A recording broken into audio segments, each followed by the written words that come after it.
கைது செய்ய வந்த போலீசாரை கடித்து வைத்த நபர் பெரும் காயங்களுடன் வைத்தியசாலையில் தடுத்த ஊர் மக்கள். அடுத்த பாரிய கப்பலை நடுக்கடலில் தகர்த்தது ஈரான். இலங்கையர்கள் உள்ளிட்ட 100க்கும் மேல் இருந்த பணியாளர்களுக்கு நேர்ந்த நிலை. மேல் மாடியில் நின்று டான்ஸ் ஆடி காட்டிய டொனால்ட் ட்ரம்ப். யாழில் வீட்டு பணிப்பெண் செய்த தலை சுற்ற வைக்கும் செயல். மீட்கப்பட்ட பொருட்களால் அதிர்ச்சி. அனூர் அரசில் குற்றம் செய்தால் யார் என்றும் பார்ப்பதில்லை. மோட்டார் போக்குவரத்து ஆணையாளர் நாயகம் அதிரடி கைது. ஈரான் ஏவுகணையில் இந்தியர்களுக்கு நன்றி. கவனமீர்த்த வாசகம். ஒரே தொலைபேசி அழைப்பில் இந்தியாவில் இருந்து எரிபொருள் கப்பலை நாட்டுக்கு வரவழைத்த ஜனாதிபதி அனுர. மக்களுக்கு மகிழ்ச்சி தகவல். மற்றொரு தரப்புக்கு எரிபொருள் QR. அரசாங்கம் எடுத்துள்ள நடவடிக்கை. நாட்டில் பெரும் சிக்கலை சந்தித்த தரப்புக்கு தீர்வு. ஹார்முஸ் நீரிணையை கடக்க முயன்ற 3 கப்பல்களுக்கு நேர்ந்த கதி. நகர புள்ளியாக மாறியுள்ள வளைகுடா. யாரும் எதிர்பாராத வரலாற்று முக்கியத்துவம் வாய்ந்த தீர்ப்பை வழங்கிய நீதிமன்றம். முன்னாள் அமைச்சர் கெஹலியவுக்கு நேர்ந்த நிலை. வெடிவிழும் என மிரட்டிய அர்ச்சுனா MP. மானிப்பாய் தவிசாளரின் கருத்தால் சபையில் அமளி துமளி. தரை தட்டியது ஹோர்முஸ் நீரிணையில் தாக்கப்பட்ட பாரிய கப்பல். ஈரானின் எச்சரிக்கையை மீறியதால் சாம்பலான பரிதாபம். சட்டத்திறனிகள் முன்னிலையாக வேண்டாம். மட்டக்களப்பில் கொல்லப்பட்ட பெண்ணுக்கு ஆர்ப்பாட்டம். தலைமன்னாரில் கைதான இந்திய கடற்தொழிலாளர்கள் நீதிமன்றின் உத்தரவு. நாட்டின் பல மாகாணங்களுக்கு விடுக்கப்பட்ட எச்சரிக்கை மட்டத்தையும் மீறும் வெப்பநிலை அளவு. யாழில் இருந்து கிளிநொச்சிக்கு சூட்சமமாக எடுத்துச் செல்லப்பட்ட போதைப் பொருள். இடைமறித்து அதிரடி காட்டிய போலீசார். யாழ்ப்பாணம் அச்சலு பகுதியில் போதை அருந்திய குற்றச்சாட்டில் நபரொருவரை சிவில் உடையில் கைது செய்ய வந்த போலீசாரை கடித்து துப்பிய நபர் தொடர்பான தகவல்கள் வெளியாகி பெரும் பரபரப்பை ஏற்படுத்தியுள்ளன. எனினும் குறித்த சம்பவம் தொடர்பான உண்மையான உறுதிப்படுத்தப்பட்ட தகவல்கள் இதுவரை வெளியாகவில்லை என்பதும் குறிப்பிடத்தக்கது. ஹார்முஸ் நீரிணையில் அனுமதியின்றி நுழைய முயன்ற மற்றொரு எண்ணெய் கப்பல் அதிரடியாக தாக்கி அழிக்கப்பட்டுள்ளது. சர்வதேச கடல் எல்லை விதிகளை மீறி சென்ற அந்த கப்பல் எச்சரிக்கையை மீறியதால் ஏவுகணை தாக்குதல் மூலம் தகர்த்தப்பட்டதாக தெரிகிறது. குறித்த கப்பலில் 100க்கும் மேற்பட்ட இளைஞர்கள் உள்ளிட்ட தொழிலாளர்கள் இருந்ததாக உறுதிப்படுத்தப்படாத தகவல்கள் தெரிவிக்கின்றன. உலக எண்ணெய் வர்த்தகம் மற்றும் எரிசக்தி சந்தைகளின் முதுகெலும்பாக கருதப்படும் ஹார்முஸ் ஜலசந்தியில் நிலவும் பிரச்சினைகள் சர்வதேச அளவில் கவனம் பெற்றுள்ளன. மேலும் ஹார்முஸ் ஜலசந்தியை பாதுகாப்பாக கடக்க குறிப்பிட்ட சில நாடுகளுக்கு மட்டும் ஈரான் அனுமதி வழங்குகிறது. குறிப்பாக சீனா நோக்கி செல்லும் எண்ணெய் கப்பல்கள் பெரும்பாலும் அனுமதி பெறுகின்றன. மேலும் சில கப்பல்கள் தங்களை சீனாவுடன் தொடர்புடையதாக காட்டி அனுமதி பெற்றதாக தகவல்கள் தெரிவிக்கின்றன. இந்தியா நோக்கி செல்லும் சில கப்பல்களும் ஹார்முஸ் ஜலசந்தியை பாதுகாப்பாக கடந்து சென்றுள்ள நிலையில் பல இந்திய கப்பல்கள் இன்னும் அனுமதிக்காக காத்திருக்கின்றன. அதேபோல ஹார்முஸ் ஜலசந்தியை கடக்க விரும்பும் கப்பல்கள் முதலில் ஈரானின் பாதுகாப்பு அமைப்புகளுடன் தொடர்புடைய இடைத்தரகர்களை அணுக வேண்டும். பின்னர் கப்பலின் விவரங்கள், சரக்கு, பயண திசை, பணியாளர்கள் போன்ற தகவல்கள் சரிபார்க்கப்படுகிறது. அனுமதி கிடைத்தால் குறிப்பிட்ட வழிமுறைகள் வழங்கப்பட்டு பாதுகாப்பு படையின் கண்காணிப்பில் கப்பல்கள் வழிநடத்தப்படுகிறது. மேலும் ஹார்முஸ் ஜலசந்தியை ஒரு கப்பல் கடப்பதற்கு சுமார் $2 மில்லியன், அதாவது இந்திய மதிப்பில் 18 கோடி ரூபாய் வரை கட்டணம் வசூலிக்கப்படுவதாக தகவல்கள் தெரிவிக்கின்றன. இதேவேளை நேற்று வெள்ளை மாளிகையில் அமெரிக்க ஜனாதிபதி டொனால்ட் ட்ரம்ப் திடீரென்று உற்சாகமாக நடனமாட அங்கிருந்த விவசாயிகள் ஆர்ப்பரித்த சம்பவம் பதிவாகியுள்ளது. மத்திய கிழக்கில் அப்பாவி மக்கள் கொல்லப்படுவதில் ட்ரம்ப் ஆட்டம் போடுவதாக ஊடகங்கள் செய்திகளை வெளியிட்டு வருகின்றன. யாழ் நகரில் உள்ள வீடொன்றில் இருந்து களவாடப்பட்ட 8.5 பவுன் தங்க நகைகள் யாழ் குற்றத்தரப்பு போலீசாரின் துரித நடவடிக்கையால் மீட்கப்பட்டன. யாழ்ப்பாணம் நகர் பகுதியில் உள்ள குறித்த வீட்டில் வசிக்கும் கணவனும் மனைவியும் பணிக்கு நிமித்தம் பகலில் வீட்டில் இருப்பதில்லை. அதனால் வீட்டை பராமரிப்பதற்கான பணிப்பெண் ஒருவரை வேதனத்துக்கு அமர்த்தினர். இந்நிலையில் அவர்கள் வீட்டில் இருந்த 14 பவுன் நகைகள் காணாமற் போயுள்ளது. இதனால் அந்த நகைகள் களவாடப்பட்டிருக்கலாம் என்று யாழ்ப்பாண போலீஸ் குற்றத்தரப்பு பிரிவில் முறைப்பாடு செய்தனர். இதையடுத்து விசாரணைகளை துரித கதியில் முன்னெடுத்த போலீசார் குறித்த வீட்டில் பணிப்பெண்ணாக இருந்த 53 வயதான பெண்ணை கைது செய்தனர். அதன்போது அவரிடமிருந்து களவாடப்பட்ட 14 பவுன் நகைகளும் மீட்கப்பட்டன. வாகனப்பதிவு முறைகேடுகள் தொடர்பில் மோட்டார் வாகன போக்குவரத்து ஆணையாளர் நாயகம் கமல் அமரசிங்க குற்றப்புலனாய்வு திணைக்களத்தால் இன்று கைது செய்யப்பட்டார்.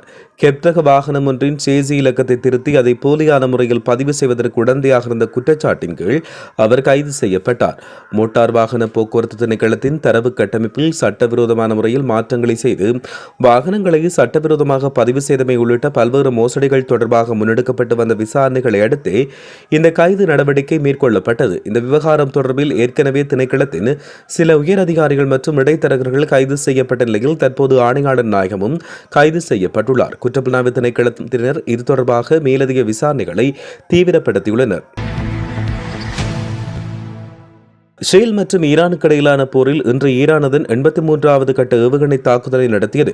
இஸ்ரேல் மற்றும் அமெரிக்காவை குறிவைத்து ஏவப்பட்ட ஏவுகணைகளில் இந்திய மக்களுக்கு நன்றி, ஜெர்மனி, ஸ்பெயின் மற்றும் பாகிஸ்தான் நாட்டு மக்களுக்கு நன்றி என்று ஈரான் எழுதியுள்ளது.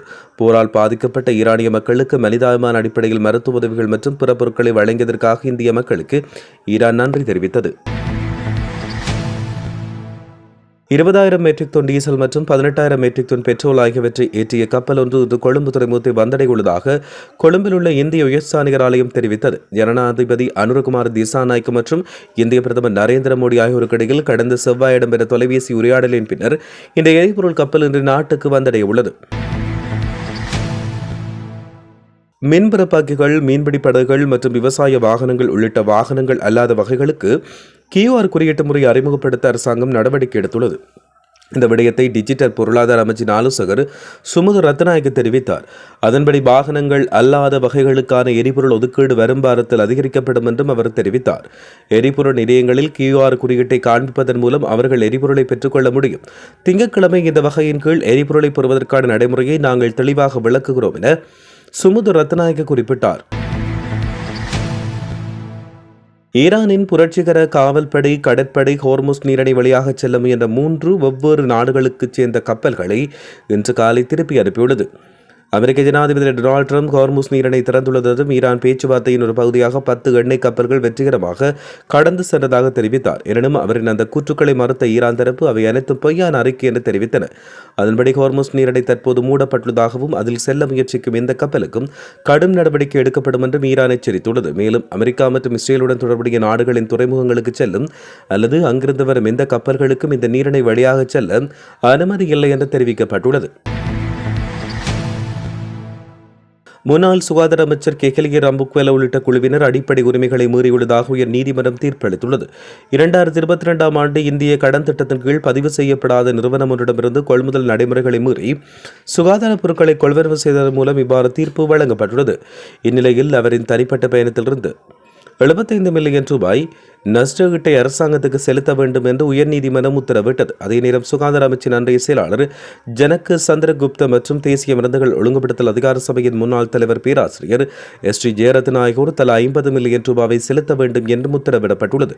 அத்துடன் தேசிய மருந்துகள் ஒழுங்குபடுத்தல் அதிகார சபையின் முன்னாள் பிரதான நிறைவேற்ற அதிகாரி வைத்தியர் விஜித் குணசேகர மற்றும் மருத்துவ வழங்கல் பிரிவின் முன்னாள் பணிப்பாளர் வைத்தியர் துசித துதர்சன ஆகியோர் 50 மில்லியன் ரூபாவை நஷ்டஈடாக அரசாங்கத்துக்கு செலுத்த வேண்டும் என்று அறிவிக்கப்பட்டுள்ளது.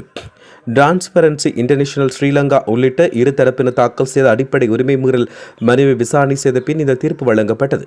பிரதம நீதியரசர் பிரீத்தி பத்மன் சூரசேன தலைமையிலான 3 அடங்கிய உயர்நீதிமன்ற நீதியரசர் குழாம் இந்த வரலாற்று முக்கியத்துவம் வாய்ந்த தீர்ப்பை அறிவித்துள்ளது.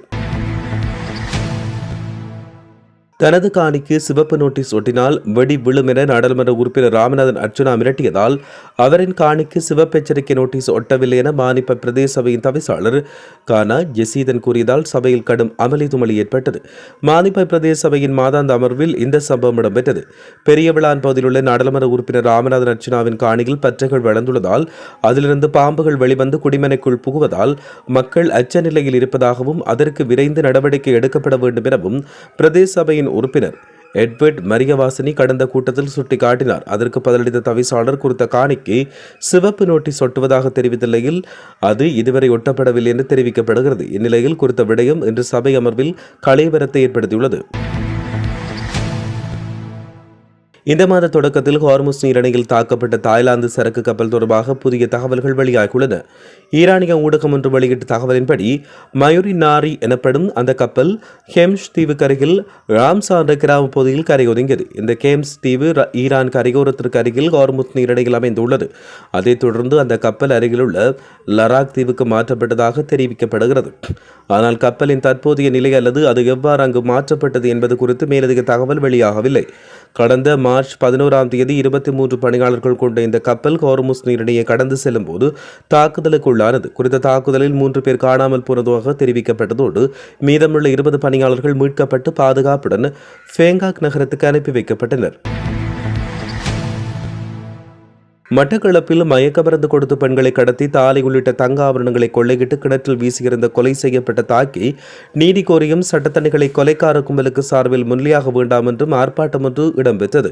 இந்த ஆர்ப்பாட்டம் நேற்று காலை மட்டு காந்தி பூங்காவில் இருந்து ஆரம்பமானது. இந்த ஆர்ப்பாட்டம் குறித்து மேலும் தெரிய வருகையில், கடந்த 20ஆம் தேதி கொக்கட்டிச்சோலை நெல்லிக்காட்டு வயல் பிரதேசத்தில் பாலடைந்த கிணற்றில் வீசப்பட்ட அழுகிய நிலையில் சடலமாக மீட்கப்பட்ட வெள்ளாவளி 40ஆம் கிராமத்தைச் சேர்ந்த நலாயினி ரவி என்ற 48 வயதுடைய பெண்ணுக்கு நீதி கோரி உயிரிழந்தவர்களின் உறவினர்கள் கண்டன ஆர்ப்பாட்டத்துக்கு பொதுமக்களுக்கு அழைப்பு விடுத்தனர்.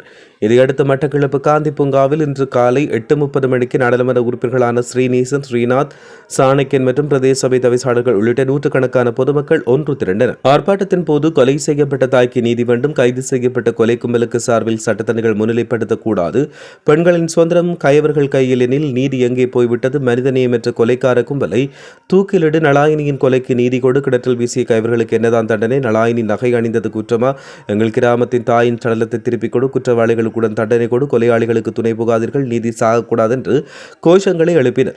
ஆர்ப்பாட்டத்தில் ஈடுபட்ட ஆர்ப்பாட்டக்காரர்கள் நீதிமன்ற வீதி சுற்றுவட்டத்தை அடைந்து அங்கிருந்து பழைய கச்சேரிக்கு சென்றனர். கச்சேரியில் இடம்பெற்று வரும் மாவட்ட அபிவிருத்தி குழு கூட்டத்தை அடுத்து கச்சேரி வாசலில் காவல்துறையினர் பேருந்து வண்டியை குறுக்காக நிறுத்தி ஆர்ப்பாட்டக்காரர்களை உட்செல்ல விடாமல் தடுத்து நிறுத்தினர். இதைத் தொடர்ந்து தடுத்து நிறுத்தப்பட்ட ஆர்ப்பாட்டக்காரர்களிடம் சென்ற அரசாங்க அதிபரிடம் ஆர்ப்பாட்டக்காரர்கள் மனு ஒன்றை கையளித்தனர். அதன்பின் நீதி கோரி கையளித்த மக்களின் மனுவுக்கு நடவடிக்கை எடுப்பதாக மாவட்ட அபிவிருத்தி குழு தலைவரும் அமைச்சருமான சுனில் கேந்துனத்தை தெரிவித்த பின்னர் ஆர்ப்பாட்டக்காரர்கள் அங்கிருந்து கலைந்து சென்றனர். இலங்கையின் தலைமன்னார் கடற்பரப்பில் அத்துமீறி நுழைந்து மீன்பிடியில் ஈடுபட்ட நிலையில் கைது செய்யப்பட்ட 10 இந்திய கடற்றொழிலாளர்களுக்கும் எதிர்வரும் 12 மாதங்களுக்கு ஒத்திவைக்கப்பட்ட 10 வருட கடூழிய சிறை தண்டனை விதித்து அவர்கள் விடுவிக்கப்பட்டனர். குறித்த சந்தேக நபர்கள் நேற்று மன்னா நீதிவான் நீதிமன்றில் முன்னிலைப்படுத்தப்பட்ட போது இந்த உத்தரவு பிறப்பிக்கப்பட்டது. கடல் தொழிலாளர்கள் கடந்த மாதம் 19ஆம் தேதி தலைமன்னார் கடற்பகுதியில் சட்டவிரோதமாக 2 படகுகளில் மீன்பிடியில் ஈடுபட்ட போது இலங்கை கடற்படையால் கைது செய்யப்பட்டனர். பின்னர் நீதிமன்றில் முன்னிலைப்படுத்தப்பட்ட நிலையில் நேற்று வரை விளக்கமறியலில் வைக்கப்பட்டனர். இந்நிலையில் இந்த வழக்கு நேற்று மீண்டும் விசாரணைக்கு எடுத்துக் கொள்ளப்பட்ட நிலையில் குறித்த 10 கடற்றொழிலாளர்கள் எதிர்வரும் 12 மாதங்களுக்கு ஒத்திவைக்கப்பட்ட 10 வருட சிறை தண்டனை வழங்கி விடுவிக்கப்பட்டனர். அத்துடன் ஒவ்வொரு கடற்றொழிலாளருக்கும் தலா 2,50,000 ரூபாய் அபராதம் விதிக்கப்பட்டதோடு வழக்கின் சார்ந்த பொருட்களை அரசுடைமையாக்கவும் மன்னார் நீதிமன்றம் உத்தரவு பிறப்பித்துள்ளது. மேல் சப்ரகமுவ தெற்கு, கிழக்கு, வடமேற்கு, வடக்கு மற்றும் வடமத்திய மாகாணங்களிலும் மொர்ராகலை மாவட்டத்திலும் வசிக்கும் மக்களுக்கு வெப்பமான வானிலை எச்சரிக்கை விடுக்கப்பட்டுள்ளது. அதன்படி இன்று மேல் சப்ரகமுவ தெற்கு, கிழக்கு, வடமேற்கு, வடக்கு மற்றும் வடமத்திய மாகாணங்களிலும் மொர்ராகலை மாவட்டத்திலும் சில இடங்களில் மனித உடல் உணரும் வெப்பநிலையாக வெப்ப குறியீடு எச்சரிக்கை நிலவரை அதிகரிக்க வாய்ப்புள்ளது. வானிலை ஆய்வு மையத்தின்படி முன்னறிவிப்பானது சார்பு ஈரப்பதன் மற்றும் அதிகபட்ச வெப்பநிலையை பயன்படுத்தி கணக்கிடப்படுகிறது. இது உடலில் உணரப்படும் ஒரு நிலையாகும். நீண்ட நேரம் வெயிலில் இருப்பதும் வெளிப்புற செயற்பாடுகளில் ஈடுபடுவதும் சோர்வை ஏற்படுத்தும் என்றும் அதே சமயம் தொடர்ந்து செயல்படுவது வெப்ப தசைப்பிடிப்புகளுக்கு வழிவகுக்கும் என்றும் அந்த துறை குறிப்பிட்டுள்ளது. எனவே பொதுமக்கள் உடலில் நீரேற்றத்துடன் இருக்கவும் கடினமான வெளிப்புற செயல்பாடுகளை குறைக்கவும் கேட்டுக் கொள்ளப்பட்டுள்ளனர். சூட்சமமாக மறைத்து எடுத்து செல்லப்பட்ட கஞ்சா பொதிகள் மீட்கப்பட்டுள்ளன. குறித்த சம்பவம் நேற்று இரவு இடம்பெற்றது. யாழ்ப்பாணத்திலிருந்து வாகனம் ஒன்றில் சூட்சமமாக கஞ்சா பொதி கடத்தப்படுவதாக கிளிநொச்சியில் உள்ள ராணுவ புலனாய்வு பிரிவுக்கு தகவல் கிடைத்துள்ளது. தொடர்ந்து விசேட அதிரடிப்படையினரின் உதவியுடன் மன்னார் இலுப்பை கடவை பகுதியில் வைத்து மறைத்து சோதனை செய்ய முற்பட்ட போது குறித்த வாகனம் நிறுத்தாமல் தப்பிச் செல்ல முற்பட்டது. குறித்த வாகனத்தை துரத்திச் சென்று இடைமறித்து சோதனை மேற்கொண்ட போது 17 பொதிகள் மீட்கப்பட்டன. ஏறத்தாழ 50 கிலோ என்றும் இதன் பெறுமதி சுமார் 60 லட்சத்துக்கும் அதிகமானது என்றும் தெரிவிக்கப்படுகிறது. மீட்கப்பட்ட பொதி மற்றும் வாகனத்தையும் அதன் சாரதியையும் கிளிநொச்சி ஜெயபுரம் போலீசாரிடம் ஒப்படைத்துள்ளனர். மேலதிக விசாரணைகளை போலீசார் இணைந்து மேற்கொண்டு வருவதாக தெரிவிக்கப்பட்டுள்ளது.